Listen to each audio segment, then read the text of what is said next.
But that's a part of the experience of it. How long were you over there? Oh, about 4 months. Yep. Yeah.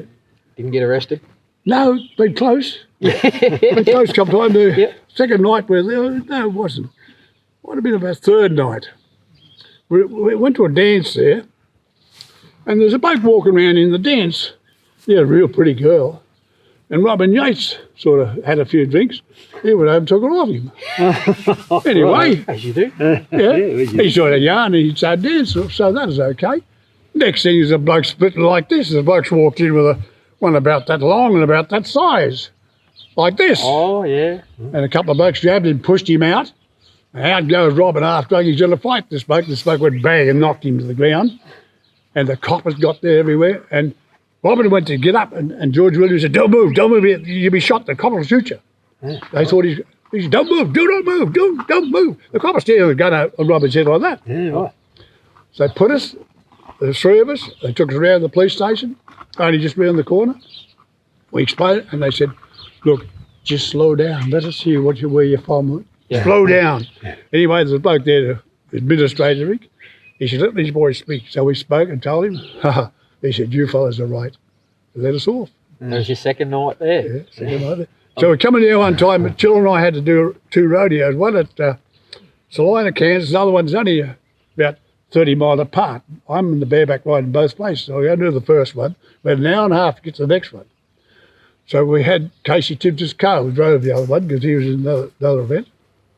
We're coming through there, and he was doing, about 100.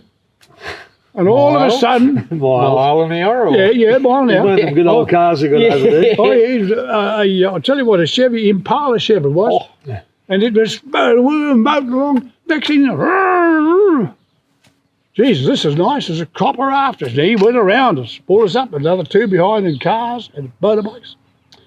Step out. So Chiller stepped out and they got him there. So he's straight over the front of the car like that. And ran his hands over, and I went to get out. He grabbed me under the neck and threw me up against the wall. I said something to him. Where are you from? He said, Australia. Well, what? Now, tell me what you were doing. Well, why were you going fast? Well, we were told when we come over here, if you see a siren, go for your life real fast. It could be a fire truck trying to get to a fire or an ambulance. Go fast, keep out of his way. And they just laughed and laughed. They just screamed. They said, tell us more. So I told them a bit more. Well, I said, we've got to get to so-and-so. I'm up the bareback ride. Well, what time? I said, such a day. He said, get in that car. There's 2 in front of us and 2 behind us. He said, let her go. And they opened their motorbikes up and Chiller sat back at 100 miles an hour all the way. An escort. Police escort. And we pulled into the back of the chutes. And the cowboys, what happened to the ISIS? Christ, the coppers everywhere. Well, the coppers room. The copper said, have a good time in America. You're low royalty over there. Oh, it was, yeah. Jesus, it was fun though. I bet the boat ride over was fun. There'd be some wild stories out of that one. Yeah. Well, the 4 of us, we sort of run the boat. Yeah. We had all the young ones and the old ones. All, well, what are the cowboys doing tonight? Well, there's a party there or party somewhere else. Or swimming in the pool at midnight at night or even drinking in the bar all night. That went on all the time and they all looked for us. And one day the captain pulled me in. He said, come here into my room. He said, I want no more of this. He said, all the young girls are going down to all you fellas' rooms. And, no more of this. Mrs. So-and-so come and saw me. Her daughter was down there too. I said, that's good luck. Yeah. And Crawford, he was a bit of a character. He said, yeah, I told him before. I threatened him to stop this nonsense, all these fellas. He said, I'm decent. He said, these fellas here run around them girls there all damn night, half dressed. He said, in the pool. He's saying this is the captain giving me more trouble, just causing trouble, see? I said, shut up, Crawford. No, he said, I'm not going to shut up at all. Anyway, the old captain was a good old bloke. I'll never forget him. When we got off the boat, he said, goodbye, good riddance. So the boat had been over and back twice. Well, they're the same boat, the Orsova. Oh, right. Yeah. So the day what was the boat called? The Orsova. You're sober. No, the Orsova was the name of the boat. Okay, yeah, I thought you said you're sober. Anyway. Or sober. Yeah. Well, the day we come back, we get kicked out of the States anyway. Come back, and we get to the gangplank, and the boy above the gangplank was the same old captain. Oh, I said, Christ, not again. See, when we were there, we were only allowed 3 months. Ah, yeah. So we had to go back.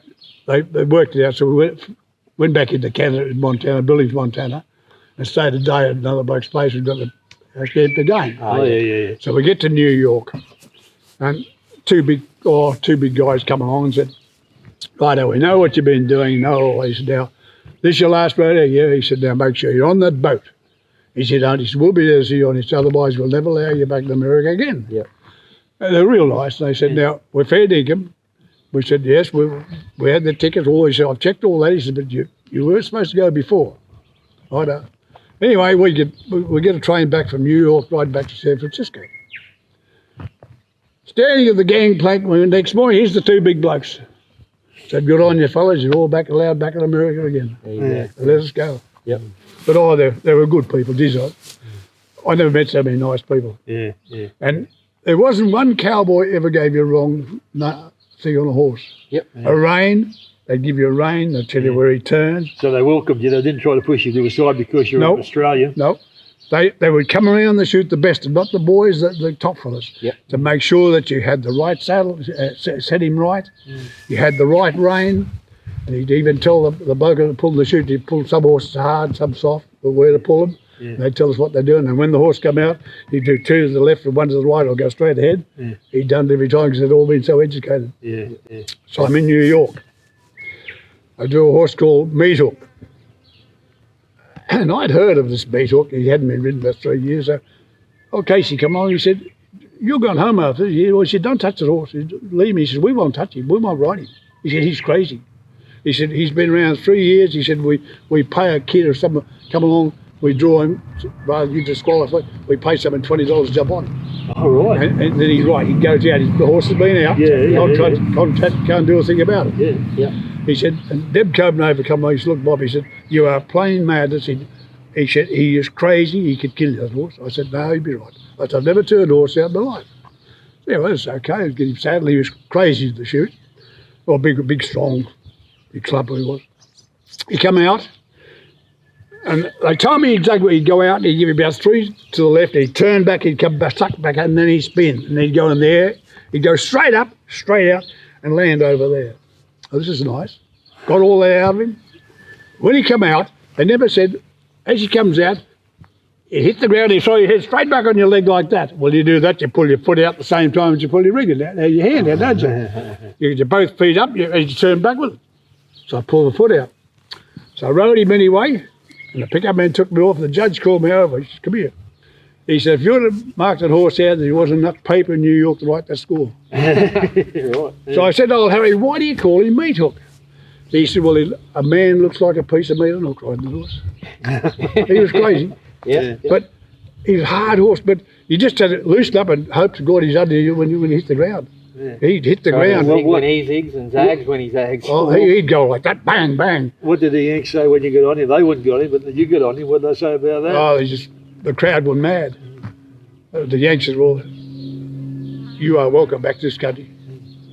They said, "We won't touch him," because they'd all been on him and saw what he'd do. They thought he might have changed. But anyway, old Harry said, "Well, he's the first time been ridden in 3 years, Bob." So he said, "You got that."